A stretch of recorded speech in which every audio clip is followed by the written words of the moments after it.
मित्रांनो नमस्कार. समर्थ अकॅडमी कळम या आपल्या ऑनलाईन प्लॅटफॉर्मवर आपलं सगळ्यांचं स्वागत. आज आपण जे काही बॅच बनवणार आहोत किंवा आज आपला जो इतिहासाचं पहिलं लेक्चर होणार आहे, तत्पूर्वी मी फक्त तुम्हाला या बॅचमुळे तुम्हाला ही बॅच कोणाकोणासाठी उपलब्ध असेल किंवा ह्या बॅचचे फायदे कोणाकोणाला होतील आणि इतिहासासारखा एवढा मोठा असणारा विषय आपण फक्त 30 लेक्चरमध्ये कंप्लीट करणार आहोत. म्हणजे तुमचा वेळ पण वाचणार आहे. आणि ही बॅच कोणासाठी? जे विद्यार्थी पोलीस भरतीची तयारी करतायत, जे विद्यार्थी सरळ सेवेची तयारी करतायत आणि जे विद्यार्थी कंबाईनची तयारी करतायत, या सगळ्यांसाठी ही बॅच फायद्याची ठरणार आहे. कारण ह्या बॅच मध्ये इतिहास म्हणलं की आपल्याला इसवी सणांची भीती खूप असते. इतिहास म्हणलं की आपल्याला कन्सेप्ट लक्षात राहत नाहीत. आपण इतिहासाच्या तारखा न लक्षात ठेवता त्या घटना कशा लक्षात ठेवता येतील याच्याबद्दल आपल्याला ही बॅच आपण जास्त त्याच्यावरती आपल्याला काम करायचं. मग मित्रांनो, एक गोष्टीचं असं बघा, आपल्याला जे इतिहासाचं पहिलं लेक्चर आहे, या इतिहासाच्या पहिल्या लेक्चरमध्ये आपण ह्या विषय दोन पद्धतीने कव्हर करणार आहोत. ते म्हणजे आधुनिक भारताचा विषय इतिहास एक असेल आणि महाराष्ट्राचा इतिहास हा सुद्धा आपण या बॅच मध्ये कव्हर करून घेणार आहोत. मग याच्यामध्ये बघा मित्रांनो, सुरुवात करत असताना आपण आपलं पहिलं प्रकरण याच्यामध्ये घ्यायचं आहे युरोपियनचे भारतात झालेले आगमन. म्हणजे सुरुवातीला आपण आधुनिक भारताचा इतिहास घेणार आहोत आणि या इतिहासाचा अभ्यास करत असताना एक काळ असा असायचा की जहां डाल डाल पर सोने की चिड़िया करती है बसेरा, वो भारत देश है मेरा. या देशामध्ये राहणारे आपण भारतीय नागरिक आणि एक काळ भारतामध्ये सोने की चिडिया म्हणजे त्याचं वर्णन आपल्याला या देशामध्ये असं करून दिलेलं आहे की भारतामध्ये सोन्यांचा पुरवठा किती प्रमाणामध्ये होता. एक काळ असा होता भारतामध्ये सोन्याचा धूर निघत होता. ही कन्सेप्ट आपण ऐकलेली आहे. पण याच 2024 चा विचार करता 80,000 रुपये तोळा आपण सोनं घेतलेलं आपल्याला दिसून येतं. मग मित्रांनो, एक बघा, युरोपियन भारतामध्ये का आले या आजच्या लेक्चर मध्ये आपल्याला काय बघायचंय. युरोपियन भारतात का आले, आले तर कोण कोण आले, गेले कसे, किंवा जाण्याचा क्रम कसा होता, त्यांचा येण्याचा क्रम कसा होता, आणि सरते शेवटी सुरुवातीला आलेला कोण आणि भारतामध्ये सर्वात जास्त दिवस सत्ता कोणाची राहिली. नेमकं प्लासीची लढाई झाली तर का झाली, तत्पूर्वी अंधारकोटीची घटना काय होती, त्याच्या अगोदर कर्नाटकचे युद्ध नेमकं काय झालेले होते आणि ब्रिटिश ईस्ट इंडिया कंपनीनं भारतावरती केलेलं कार्य नेमकं काय होतं. आपण फक्त परीक्षेच्या दृष्टिकोनातनं आपल्याला ज्या गोष्टी गरजेच्या आहेत तेवढाच अभ्यास आपण किंवा वस्तुनिष्ठ पद्धतीने आपण ह्या लेक्चरमध्ये, तुमचं इतिहासातला मार्क जाणार नाही हे मात्र तुम्हाला खात्री देतो. मग तत्पूर्वी एक आपण सुरुवात करत असताना आपण इथं दिलेलं आहे युरोपियनच्या भारतामध्ये आगमन.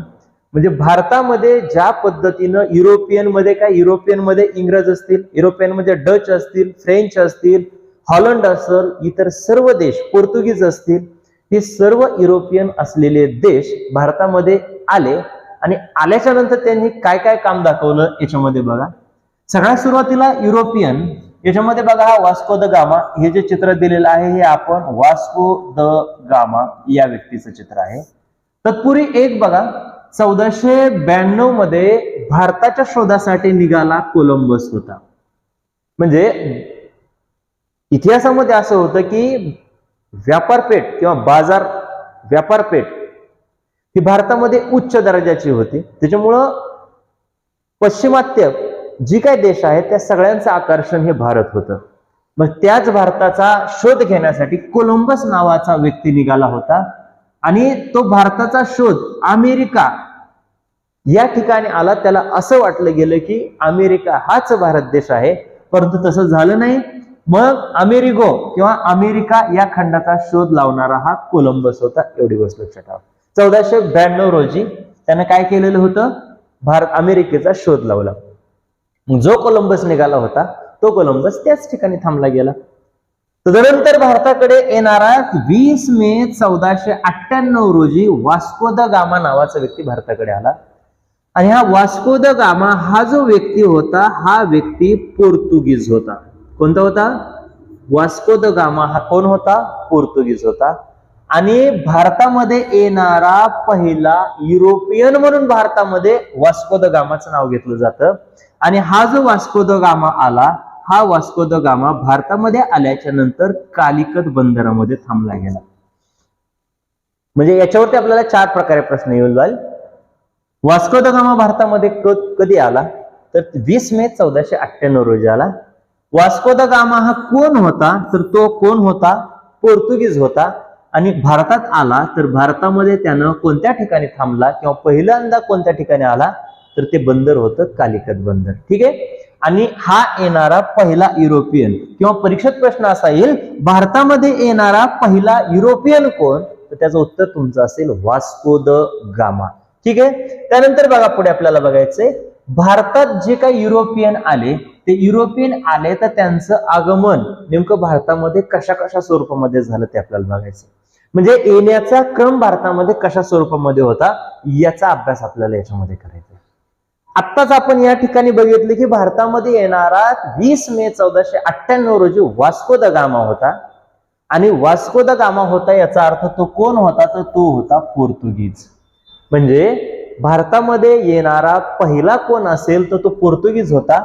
पोर्तुगीजानंतर डच भारतामध्ये आलं, डचानंतर ब्रिटिश भारतामध्ये आले, ब्रिटिशनंतर डेन्मार्क, आणि सरते शेवटी भारतामध्ये येणारे होते ते फ्रेंच. पण जे भारतामध्ये व्यापार करण्यासाठी आले ते सर्वचे सर्व जास्त दिवस भारतामध्ये टिकून राहिले नाहीत.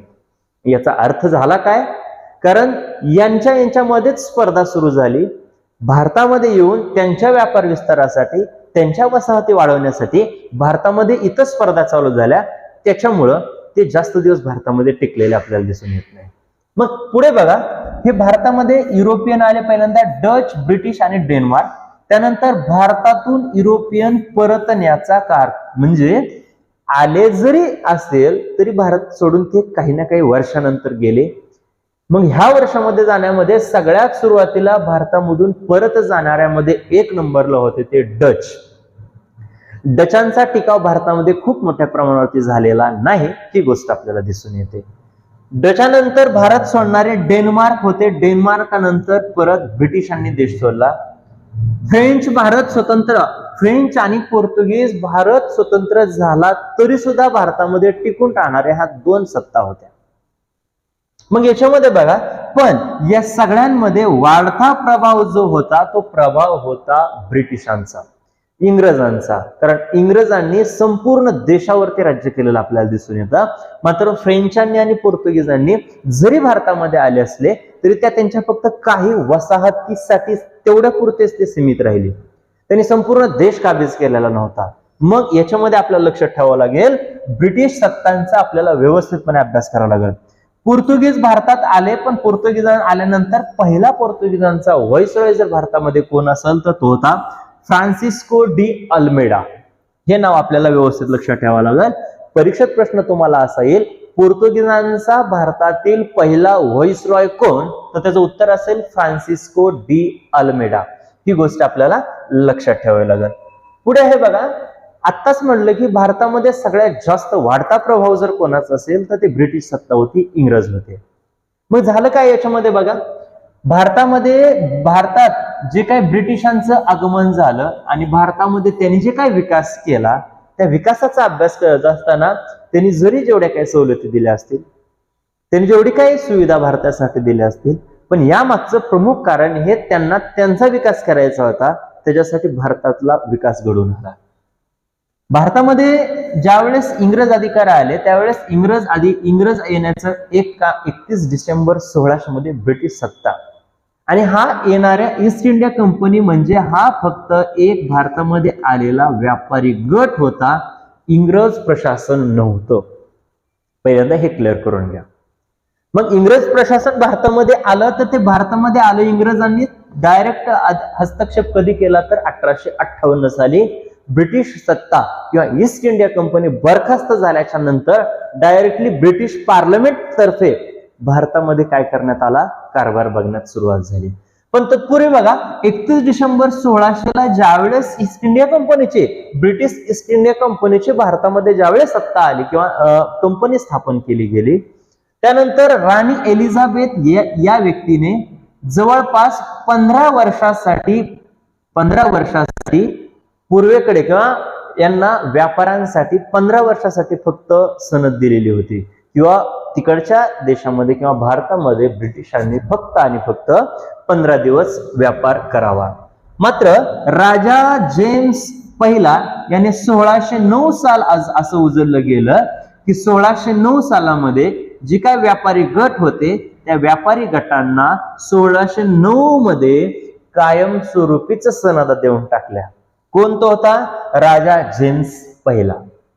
मग ज्यावेळेस या कायमस्वरूपी वसाहती म्हणजे कायमस्वरूपी सनदा ज्यावेळेस देऊन टाकल्या त्यावेळेस भारतामध्ये त्यांनी वखारी चालू केल्या, आणि त्याच्यामध्ये वखारीमध्ये सुरत असेल, त्यानंतर कोलकाता असेल, त्यानंतर मुंबई असेल, अशा वेगवेगळ्या ठिकाणी सुरत, कोलकाता, मुंबई, मच्छलीपट्टणम सारखा भाग असेल, मच्छलीपट्टणम या ठिकाणी ब्रिटिशांनी काय केल्या? त्यांच्या वखारीच भारतामध्ये चालू केल्या.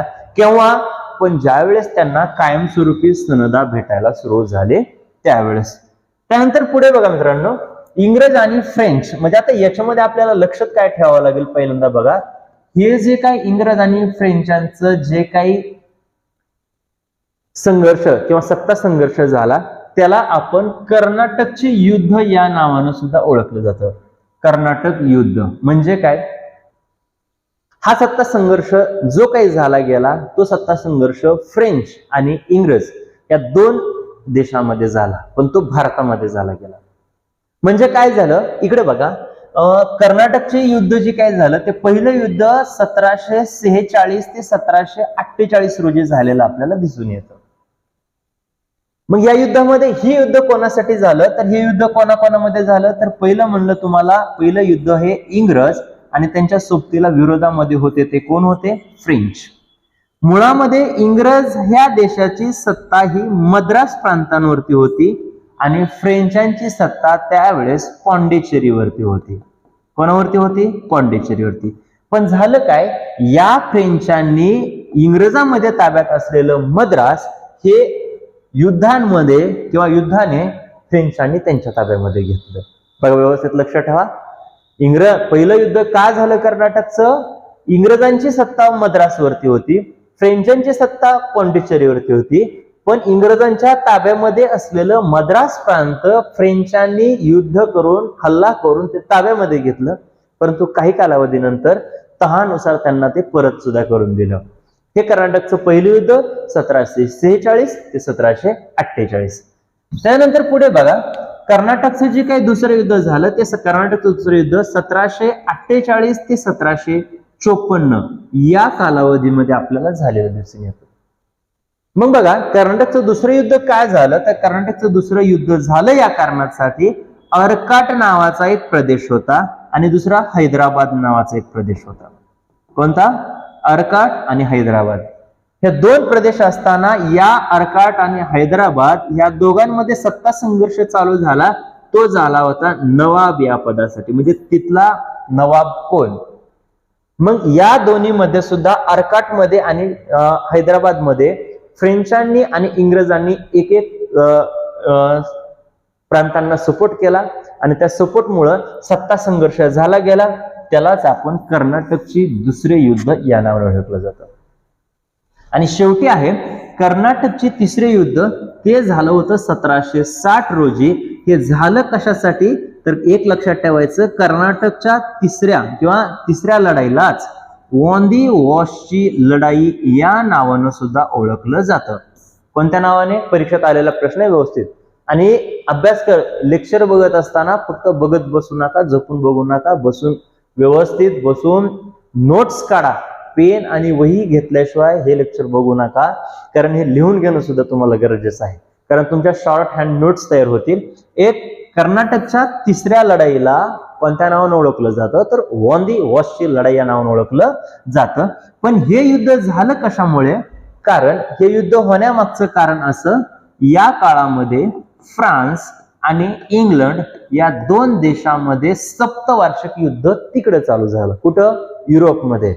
युरोपमध्ये ह्या दोन देशांचं युद्ध चालू झालं आणि या सप्तवार्षिक युद्धाचे परिणाम भारतामध्ये पडले गेले, कारण सत्ता संघर्ष हा इकडे सुद्धा फ्रेंच आणि इंग्रजांमध्ये होताच. त्याच्यामुळं एकूण 3 युद्ध लक्षात ठेवायचं, 1746 ते 48, 1748 ते 1754 आणि 1760. ऐकतच पाठ करून टाकायचे, परत परत हे जर रिव्हिजन करत बसायचं नाही. पहिलं युद्ध इंग्लंड, मद्रास आणि पॉंडिचेरी या 2 गोष्टीसाठी.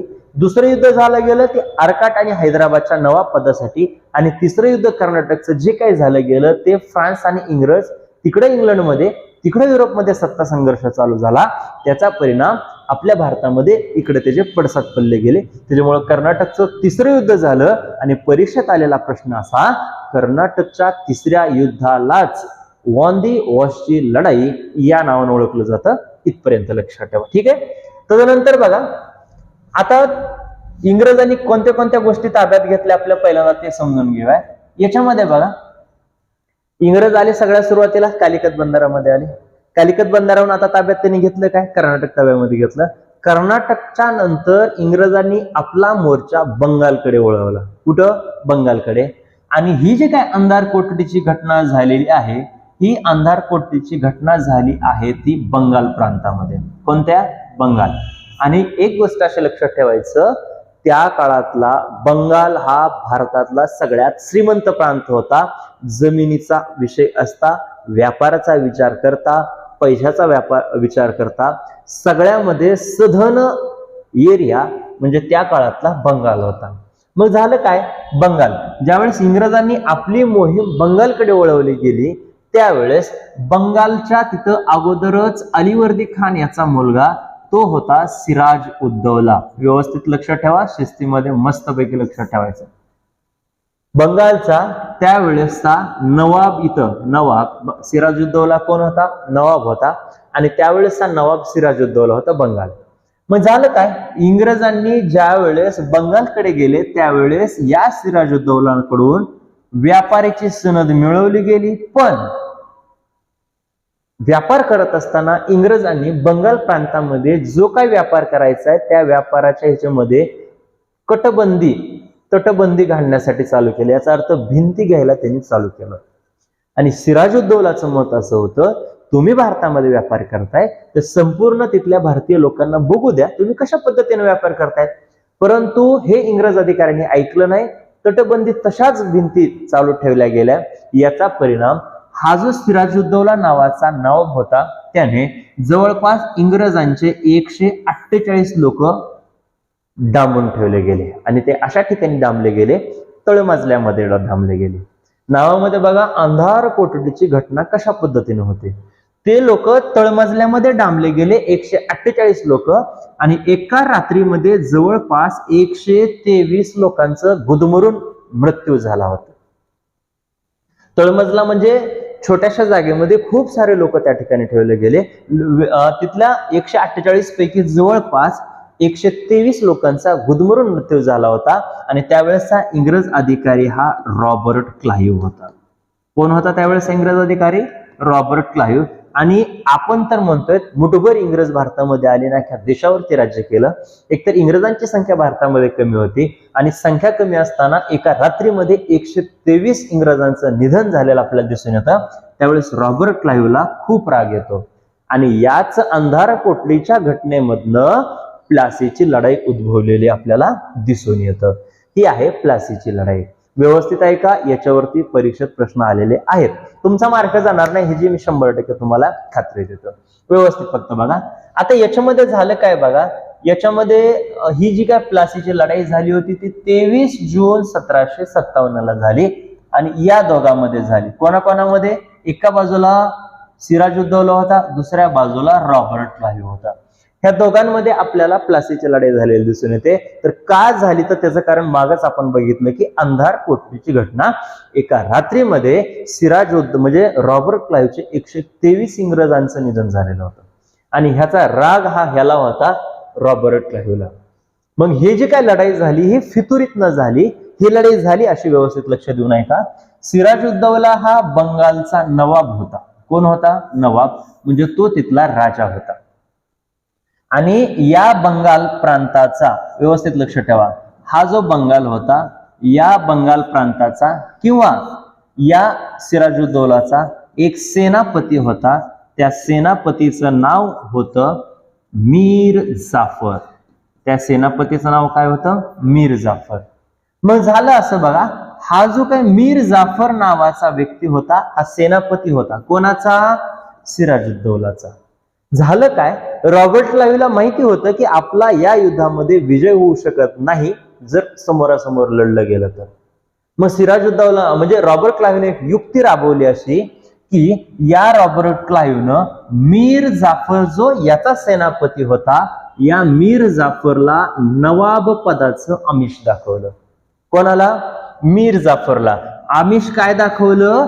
जर प्लासीच्या लढाईमध्ये मीर जाफर म्हणजे सेनापती लढला नाही तर इंग्रजांचा विजय ज्यावेळेस होईल त्यावेळेस बंगालचं नवाब हे कोणाला केलं जाईल? मीर जाफरला केलं जाईल.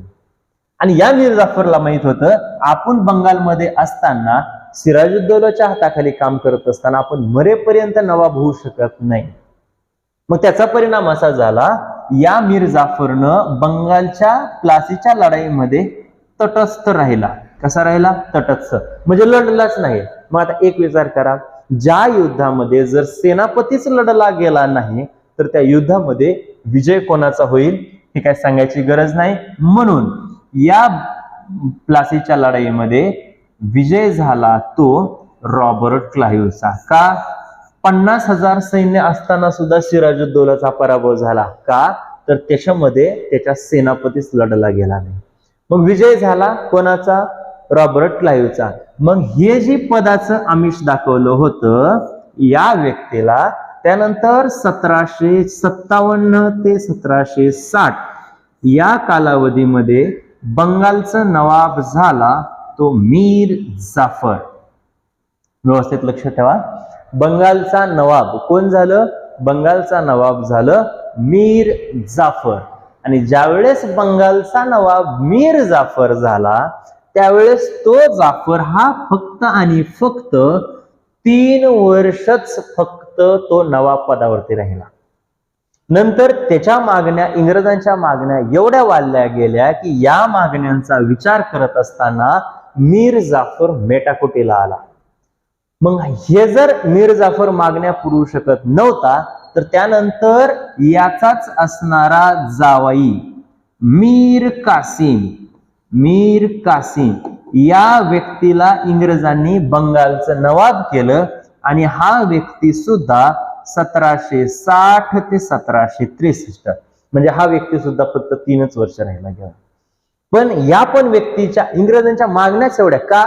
तर संपूर्ण बंगाल प्रांत जो होता तो इंग्रजांच्या ताब्यामध्ये गेला होता.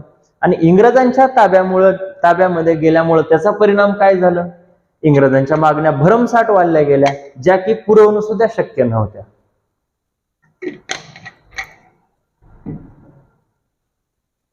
मग त्याचा परिणाम झाला काय?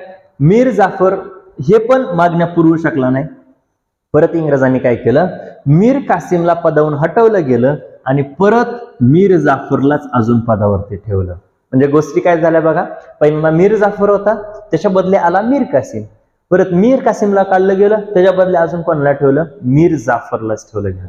पण त्याचा परिणाम असा झाला, ज्यावेळेस मीर कासिमला पदावरून काढलं त्यावेळेस त्याला खूप मोठा राग आला गेला. आणि त्या रागातनच पुढचं एक युद्ध उद्भवलं गेलं. ते युद्ध होतं बक्सारचं युद्ध. आणि ते झालं होतं 22 ऑक्टोबर 1764 रोजी. व्यवस्थित बघा, लक्ष द्या, समजून घ्या. प्लासीच्या लढाईमध्ये काय झालं? प्लासीची लढाई परत एकदा का सिराजुद्दौला आणि रॉबर्ट क्लाइव्ह मध्ये झाली. सिराजुद्दौलाचा सेनापती मीर जाफर होता. तो मीर जाफरला रॉबर्ट क्लाइव्हनं नवाब पदाचं आमिष दाखवलं गेलं. त्याच्यामुळं तो त्या लढाईत लढला नाही सेनापती. आणि जर सेनापतीच लढला नाही तर 100% त्यांचे पराभवच होणार. विजय झाला रॉबर्ट क्लाइव्हचा. मग जसं ठरलं होतं नवाब करायचं, मीर जाफरला नवाब पण केलं. 3च वर्ष पदावरती राहिला. त्यानंतर मीर कासिम त्याच्याच जावई आला, तो पण 3च वर्ष पदावरती राहिला. मात्र मीर कासिमला ज्यावेळेस पदावरून काढलं गेलं त्यावेळेस मीर कासिमला खूप सारा राग आलेला होता. आणि त्या रागेतनच त्या रागाचा बदला घ्यायचा किंवा त्याला पदावून काढलं, या गोष्टीसाठी बंगालमध्ये, अवधमध्ये आणि दिल्लीमध्ये ह्या तिन्ही ठिकाणचे जे काही नवाब होते, तिथले राजे होते, ह्या तिघांनी केलं काय बघा. बंगालमधला होता तो कोण? बंगालमधला मीर कासिम, ज्याला की आत्ताच पदावून काय केलं होतं, त्याला आत्ताच पदावून काढलं होतं, तो होता मीर कासिम. मीर कासिम नंतर पुढचा कोण होता? अवधचा होता शुजाउद्दौला. लक्षात ठेवा व्यवस्थित, नाव थोडीशी वेगळे आहेत. कोण होता? शुजाउद्दौला. आणि शुजाउद्दौला नंतर पुढचा दिल्लीचा होता शाह आलम. दिल्लीचा कोण होता? शाह आलम. हा दिल्लीचा बादशाह म्हणून गणला जात होता. म्हणजे बघा याच्यामध्ये झालं काय, हे तीन प्रांत एकत्र आले आणि इंग्रजांकडून त्यावेळेस रॉबर्ट क्लाइव्ह परत गेला होता, त्याच्या बदल्या इथं होता मेजर मनरो. या ठिकाणी कोण होता? Major Munro. म्हणजे आता झालं काय, त्या प्लासीच्या लढाईचा बदला घेण्यासाठी बक्सरचं युद्ध राबवलं गेलं आणि या बक्सरमध्ये हे तीन प्रांत एकत्र आले आणि हे तीन प्रांत एकत्र येऊन हे लढले कोणाबरोबर गेले? लढले गेले इंग्रजाबरोबर. आणि इंग्रजांकडून त्यावेळेस नेतृत्व करणारं कोण होतं? तर ते होते मेजर मनरो. आता लक्षात ठेवा, आता हा जरी बंगालचा त्यावेळेसचा तिथला असेल, पण एक गोष्ट लक्षात ठेवायचं, त्यावेळेस बंगाल हे ताब्यामध्ये कोणाच्या होतं? बंगाल हे ताब्यामध्ये होतं इंग्रजांच्या. पण सगळं सैन्य ताब्यात बंगालचं होतं इंग्रजांचं. आणि मगाशी सांगितलं की बंगाल हा त्यावेळेसचा सर्वश्रेष्ठ भाग आपल्याला असताना दिसून येत होता. त्याच्यामुळं एक व्यवस्थित बघा, हे इंग्रज अधिकारी मेजर मनरो, बंगाल प्रांत इंग्रजांच्या ताब्यामध्ये होता. त्याच्यामुळं झालं गेलं काय रे बाबांनो, जे काही हे तिघ जण एकत्र आलेले होते, ह्या तिघांची पण शक्ती बंगालच्या सैन्यापुढे अथवा इंग्रजांच्या सैन्यापुढे खूप कमी होती. त्याचा परिणाम झाला काय? त्याचा परिणाम असा झाला, हे तिघ जण एकत्र येऊन सुद्धा हे लढले कोणाबरोबर गेले? Major Munro. आणि याच्यामध्ये विजय हा झाला शेवटी इंग्रजांचाच. विजय कोणाचा झाला? विजय आपल्याला इंग्रजांचाच झालेला दिसून येतो. तर त्याचं कारण काय असू शकतं? हे तिघ जण अवध, बघा हे अवध जे आहे म्हणजे आजचं जवळपास उत्तर प्रदेशला आपण अवध म्हणू, दिल्ली म्हणजे आजची दिल्ली आणि बंगाल म्हणजे पूर्ण पश्चिम बंगाल. म्हणजे बघा इंग्रजांनी आपला मोर्चा कसा कसा वळवला बघा. सगळ्यात सुरुवातीला कालिकत बंदर किंवा पोर्तुगीज आले, त्याच्या लगेच येणारा इंग्रज होते. कालिकत बंदर म्हणजे केरळ, गोवा त्यांनी ताब्यात घेतलं. गोव्याकडून आपला मोर्चा त्यांनी कर्नाटककडे वळवला. म्हणजे बघा महाराष्ट्राच्या बाजूबाजूने, महाराष्ट्राकडे आलेले नव्हते, कर्नाटककडे गेला. कर्नाटककडून त्यांनी मोर्चा आपला वळवला कुठं? बंगालकडे, म्हणजे पश्चिम बंगालकडे. आणि पश्चिम बंगालकडून तो मोर्चा त्याच्यासोबतच पश्चिम बंगाल बरोबरच ताब्यामध्ये आलं अवध. अवध म्हणजे आजचं उत्तर प्रदेश सुद्धा त्यांच्या ताब्यामध्ये आलं आणि पर्यायानं दिल्ली म्हणजे राजधानी त्यांच्या ताब्यामध्ये आली. म्हणजे याच्यामुळं असं गणलं गेलं की एक वाक्य व्यवस्थित लक्षात ठेवा, परीक्षेमध्ये आलेलं आहे. ते वाक्य असं आहे, प्लासीच्या लढाईने, प्लासीच्या, हे वाक्य लिहूनच घ्या, प्लासीच्या लढाईने बंगाल किंवा इंग्रजांचा पाया रोवला, इंग्रजांचा पाया रोवला. तर बक्सरच्या लढाईने, बक्सरच्या लढाईने तो पाया भक्कम केला. तो पाया कसा केला? भक्कम केला. ही गोष्ट आपल्याला लक्षात ठेवावी लागेल. म्हणजे काय रे बाबांनो, प्लासीच्या लढाईने पहिला विजय मिळवला गेला म्हणजे ते बऱ्यापैकी भारतामध्ये समाविष्ट झाले आणि त्यानंतर दुसरा मिळवलेला तो पाया भक्कम केला म्हणजे बंगाल बरोबरच अवध उत्तर प्रदेश ताब्यात मध्ये आला आणि दिल्ली पण ताब्यामध्ये आले. म्हणजे बऱ्यापैकी भारतांवरती त्यांनी 1764 पर्यंत अधिराज्य गाजवलेलं होतं. त्याच्यामुळं या आपण पहिलं लेक्चर आपण इथपर्यंतच थांबूयात. पहिल्या लेक्चरमध्ये फक्त पाहिलंय काय काय, पहिले एक ओव्हरऑल रिव्हिजन मध्ये आपण समजून घेऊया. सगळ्यात सुरुवातीला युरोपियन आल्याच्या नंतर येण्याचा त्यांचा क्रम, त्यांचा जाण्याचा क्रम, अंधार कोठडीची घटना नेमकी काय होती, प्लासीची लढाई कशामुळे झाली, त्याला अंधार कोठडीची घटना जबाबदार आहे का, आणि प्लासीची लढाई झाली तर त्याच्यामध्ये विजय कोणाचा झाला, विजय झाला तर का झाला, मग असा फितूर होणारा कोण होता, तो कोणाचा सेनापती होता, हे प्रश्नाचे उत्तर तुम्हाला आता कळायला चालू झाले पाहिजे. सेनापती होता तर तो कोणाचा सेनापती होता, कोणाला जाऊन भेटला, परत त्या सेनापतीचं काय झालं, आणि त्याला पदावून काढलं तर त्याचा जावया घेतला तर जावयाचं परत काय झालं, परत कोणाला बसवलं गेलं, बक्सरचं युद्ध का झालं, झालं तर ते कसं झालं, किती जण एकत्र आले, कोणत्या कोणत्या प्रांताचे लोक एकत्र आले गेले, आणि त्यांच्या विरोधामध्ये इंग्रज अधिकारी कोण होता, आणि एवढे तिघे जण एकत्र येऊन सुद्धा इंग्रज अधिकारी अशा असून सुद्धा या युद्धामध्ये विजय कोणाचा झाला. म्हणून फक्त शेवटचं एक वाक्य लक्षात तुम्ही असं ठेवायचं, प्लासीच्या लढाईने इंग्रजांचा पाया रोवला गेला, तर बक्सरच्या लढाईने तो पाया मजबूत केला गेला. ठीक आहे, तर इथपर्यंत आपण पहिल्या लेक्चरमध्ये थांबूयात. उर्वरित दुसरं लेक्चर आपण काही वेळातच आपण पूर्ण करूयात.